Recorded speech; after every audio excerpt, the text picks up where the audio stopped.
ভাবুন তো, একটি দিঘি, রং নীলচে সবুজ, দেখতে স্বর্গের মতো, কিন্তু সেই পানিতে আঙুল ডোবালেই ত্বক পুড়ে যাবে, আর লোহা হলে গলে যাবে মুহূর্তেই। এই দিঘির নাম কাওয়াইজান, পৃথিবীর সবচেয়ে বড় ও সবচেয়ে বিপজ্জনক অ্যাসিড লেক।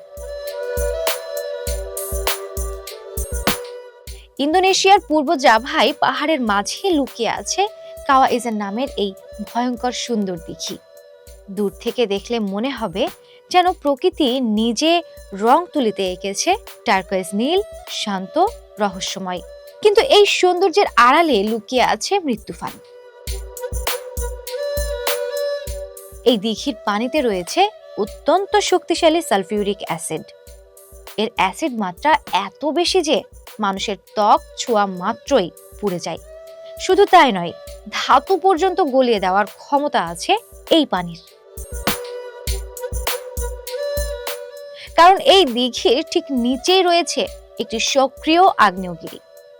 আগ্নেয়গিরি থেকে নির্গত সালফিউরিক গ্যাস পানির সঙ্গে মিশে পুরো লেকটিকে অ্যাসিডে পরিণত করেছে। অনেক সময় লেক থেকে ধোঁয়া উঠতে দেখা যায়, যা আসলে বিষাক্ত গ্যাস। এই আগ্নেয়গিরির আরেকটি অদ্ভুত বৈশিষ্ট্য আছে। রাত নামলেই এখানকার লাভা লাল হয়, নীল আগুনের মতো জ্বলতে থাকে। পৃথিবীতে হাতে গোনা কয়েকটি জায়গাতেই দেখা যায় এই ব্লু ফায়ার। কাওয়াইজান আমাদের মনে করিয়ে দেয়, প্রকৃতি যতটা সুন্দর ঠিক ততটাই ভয়ঙ্করও হতে পারে।